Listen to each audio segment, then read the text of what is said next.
Hi, everyone, and welcome to another episode of Trident Talks. I'm here with Steve Ross from SRM. We're going to be covering some really kind of interesting topics in the cyber insurance and breach ecosystem. Steve, thanks for joining us. How are you doing? Doing well. Thank you for having me. Appreciate being here for Trident Talks. No worries. I think we're going to cover some really interesting bits and pieces. So, for those that don't know who you are, Steve, would you like to give a quick overview into who you are and how you got to kind of where you are today? Sure, yeah. So I am currently a director with SRM Intelligence and Risk Consulting. I get my background largely in the cyber practitioner side. I got my start with the United States Marine Corps doing signals intelligence, which has a little bit of a light computer network exploitation angle to it. From there, I was fortunate enough to go work with PwC, where I started consulting as a cybersecurity and privacy consultant, doing mainly strategy and transformation gigs for large enterprise.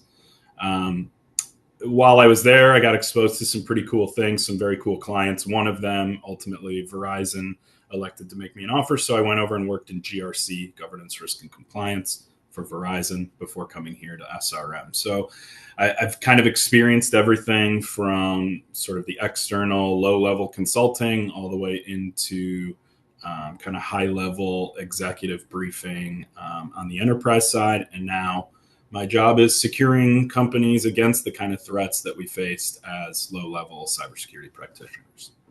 Okay. You must have seen a fair bit happen over the years then. Yeah, definitely.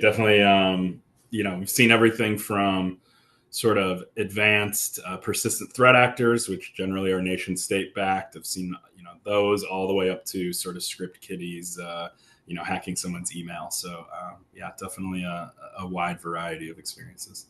Okay, so you're the person always at the end of the phone then. When someone's having a really bad day on a Friday, you pick up the phone and you're like, okay, it's okay. We're going to guide you through it. Your week, we could try and rescue some of your weekend. Yeah, that's right. Yeah, good call out. That is definitely what me and more specifically the rest of the team here at SRM really do is we're sort of that quick reaction force when somebody's got an incident they're experiencing or they suspect one. They can give us a call and we'll jump right in and make sure that we can triage and contain and eradicate the threat to the best of our abilities. Nice.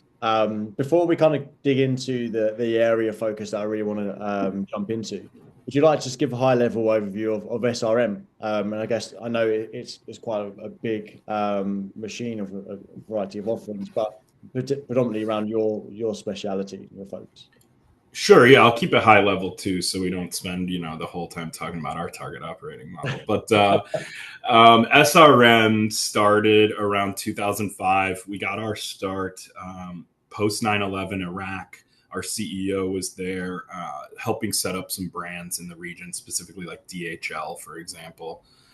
And so a lot of that work, we built some good trust with our client base, and ultimately they said, "Hey, can you do some other due diligence work for us?" And so that naturally kind of expanded our capabilities into corporate intelligence. We've always been broken into two sides: corporate intelligence and cybersecurity. So from that point moving forward is really where the cybersecurity takes off. You get GDPR launching in the UK.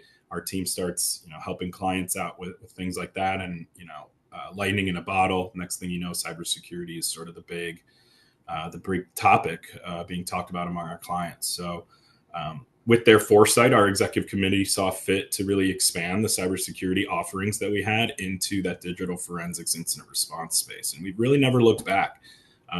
Headquartered in the UK, but we've got 9 offices globally now.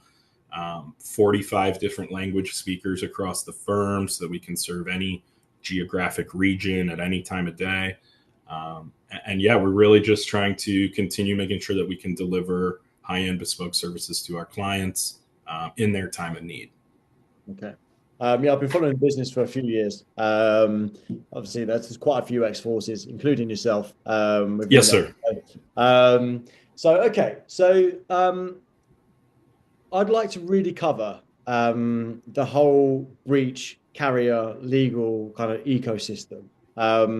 So a lot of individuals that I speak with are still so unaware of this ecosystem, and it's very collaborative, right? Which is great. It's fantastic. The attackers That's are right. collaborative, so we need to be collaborative. Um, But still, when I speak to kind of CISOs or executives, it's like, okay, cool. So probably more often those that have just they're in their first executive role, they're very much okay. Well, I may have never have been breached. I've never experienced a major P1. I've never had to go out to kind of look at the best insurance policy or an IR provider on retainer. Would you like to just kind of give an overview on what you're seeing in this ecosystem? Yeah, I can touch on a couple key things. Most of the data I'll pull from today is coming from SRM's annual Cyber Incident Insights report. Yeah. And so, Charlie, that's where we review all of the previous year's incidents that we supported, responded to, have data on, and we try to pull some key trends out. So, this is a timely conversation because this report just came out last week, and we're really trying to kind of spread the word on what we found in here. So, I'd be happy to kind of dive into some of the stats that we've seen and kind of talk about those. So the first thing I'll note is that there has been a fragmentation among the threat actors in the space. And let me just take an aside here. When I say threat actors, I'm talking about all of the bad guys, the ransomware gangs, all the way to initial access brokers and script kiddies and what have you. So kind of covers all of them, anybody who could be a potential threat to your organization. So those numbers that we interacted with nearly doubled year over year. And what that means is that there's a lot more threat actors out there targeting organizations. So that's the first thing I want to highlight. The second thing I'll bring up is that the sectors that we're seeing targeted has really expanded too. About 3 to 5 years ago, it was sort of seen as a no-no, sort of an unwritten rule of engagement, not to hit schools and hospitals. We've largely seen those sort of unwritten rules disappear over the last 18 months. You've got big uptick in hospitals and healthcare year over year, going from somewhere around 250 all the way up to nearly 600 individual entities targeted from that perspective. We're seeing a lot more in the construction and manufacturing space too. So, when we talk about kind of those executives that are just getting their start and saying, what do I need to do to be secure? I think it's number one, it's not putting your head in the sand about what the threats are out there. But number two, it's having a really good view of what your specific threat vectors are within your industry or specific business model. Okay. So the amount of actors have doubled. The moral guidelines, if you will, totally disappeared.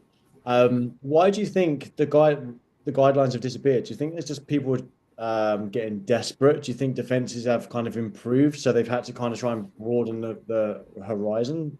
What do you think? Yeah, I think you're kind of hitting on all the key points there. Number one, with more threat actors out there, there's more competition. Number two, I think folks are becoming more aware of how to defend themselves from a security perspective. So some of those sectors that are being targeted now, those industries being targeted, it might be because they haven't matured as quickly, right? When we talk about financial services, there's so much compliance and regulation around that security controls are in place. They have to be. Little bit less stringent requirements on, say, schools or manufacturing industry. So that's where we're seeing potentially increased targeting there. I think to touch on the controls piece too, to touch on what are the specific things that are being done. We actually saw a 58% reduction in payments being made from clients, payments being made to ransomware threat actors. I should clarify. Yeah. But the reduction happened from clients who had managed backups, right? And so just something as simple as being able to reconstitute your own data in a timely manner also kind of protects you from some of these things. So, I think it's critical that we look at some of those key controls while also considering, what kind of the threat landscape looks like overall. Yeah.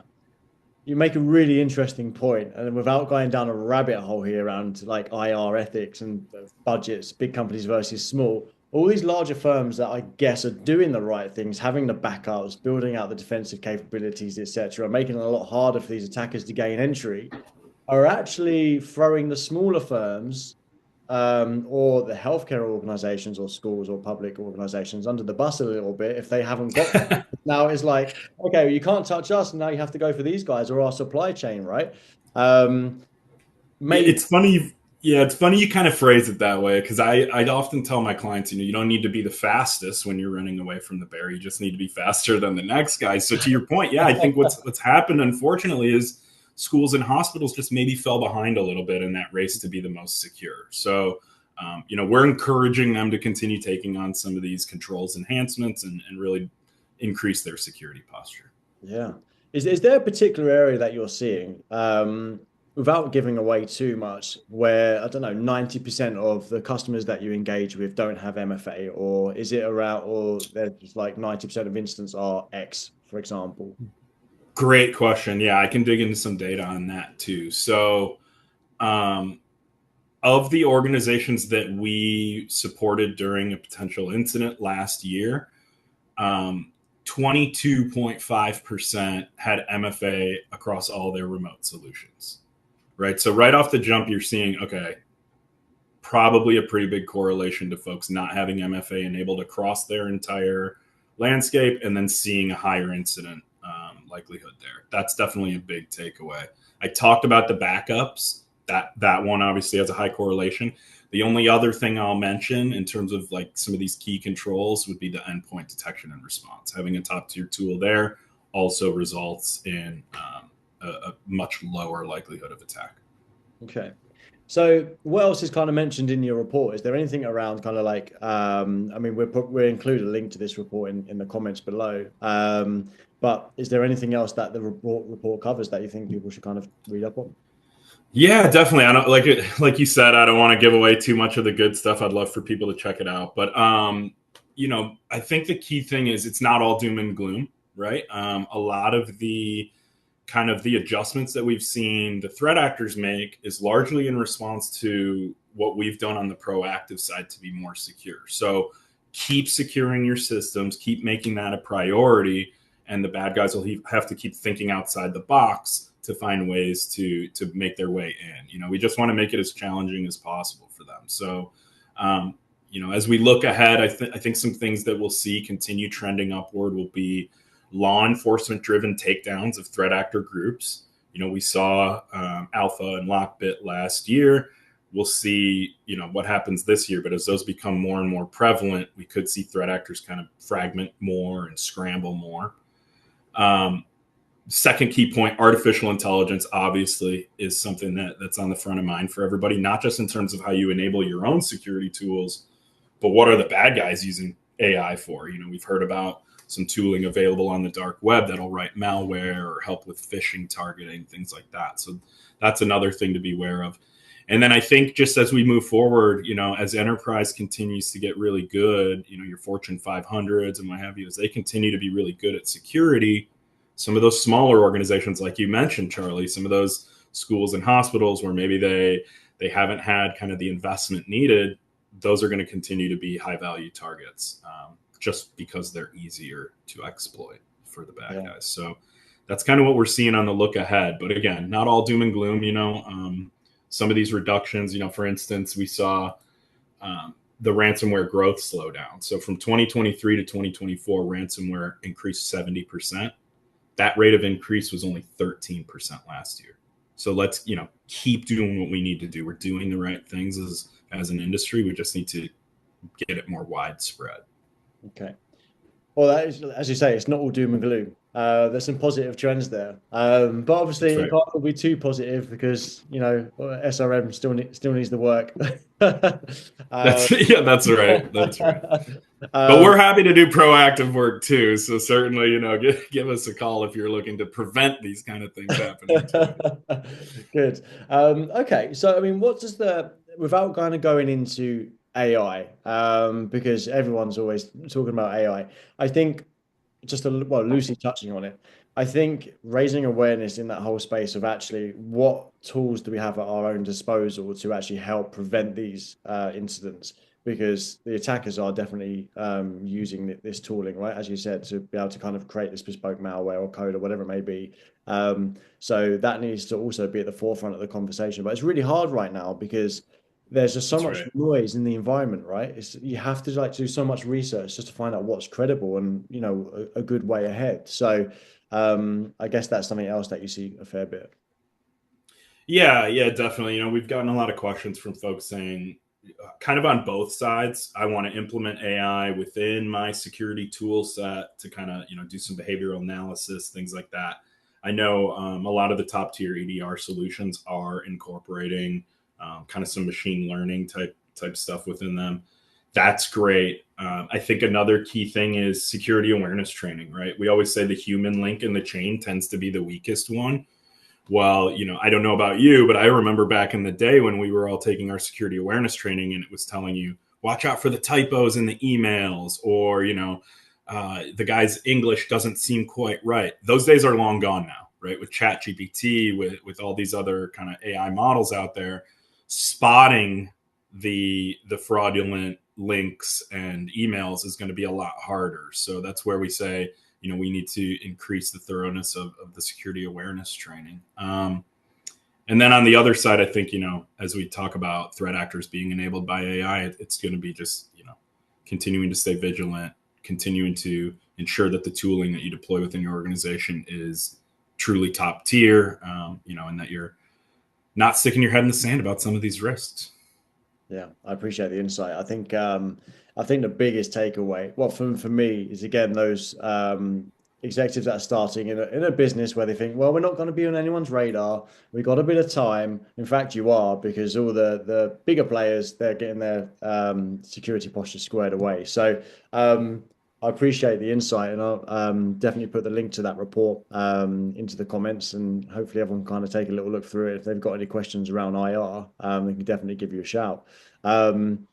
The last thing I'd kind of want to touch on is everyone kind of says that the whole military experience and the military community, without kind of siloing that whole sector, is really beneficial to a career in security. I know this is a bit of a curveball, but are there like three things that you think you learned in the military which really have helped you benefit within your career today? Yeah, definitely got me on the spot with my three things, but let me see if I can freestyle it and come up with them as we talk here. So, definitely number one is communication for me. Yeah, Learning what I learned in the Marine Corps, briefing a colonel here, briefing a major there, like having those experiences is going to set you up for really just business communication in general. So I want to encourage all my veterans, actively serving people out there, like continue to take those opportunities to raise your hand, do the public speaking. Those will transition to any skill set, any additional field. yeah, As far as, I'll give you a second thing here that's kind of more focused on the cyber environment. And I think that's taking advantage of the opportunities given while you're in the military. Seeking tuitions assistance or GI Bill funded classes while you're active so that you do have a smooth transition. Raising your hand for additional technical training. I know the unit that I came up in was a special operations unit, but within our same battalion, we had extremely technically focused people, and all they had to do was really raise their hand to take some of those initiatives, take some of those, additional courses. So that's kind of the other thing I would say is do what you can to enhance your technical learning while you have that opportunity. And to kind of draw the line there, that's been a big thing for me as far as helping my career. And kind of lastly, I'll say I think the way that some of the terminology we use and the way that we execute things really helps you when you move into the private industry, specifically like having a defined chain of command, understanding defense in depth. Things like that are directly correlative to cybersecurity, right? We talk about defense in depth all the time. There is often a chain of command that you're adhering to within an incident or within, the structure of an engagement. So I think those things, those are the things I would kind of highlight for people who are serving, thinking about serving, maybe looking to transition soon, as being critical for career development. And of course, Charlie, you and I met because we're both military veterans. So I would also encourage any of the military veterans out there who are maybe curious, definitely reach out. We'll see what we can, can't talk about next steps we're having. And evidently, military experience enables you to answer questions and curveballs like that on the spot. Hey, what can I say? Yeah, I think the communication piece is just so vital, especially within instant response. I remember on the submarine when I was serving on, there was this major incident. Apparently, it was my fault. It definitely wasn't. And I had to kind of brief the captain of the submarine, and at the time, I was like panicking. But I That's still right. delivered on the brief, and then when you come away from that, in fact, I only realized this once I left the forces. Actually, that's the type of briefing that you're delivering. So That's you right. Yeah. so within the IR world, it definitely wasn't my fault, that problem. We can talk about it afterwards, but nothing to do with I the believe you. flooding at all. Yeah, I think it's hugely beneficial, and it's a really big community, especially within IR. Yeah, Steve, thanks so much for sharing your insights into not only yourself, SRM, and the instant response world. I strongly recommend anyone taking a look at the guide, and you've got a few upcoming webinars as well. And if anyone's got any questions, I'm sure they'll reach out. But thanks so much for jumping on. Thanks, Charlie. Really wonderful to be here.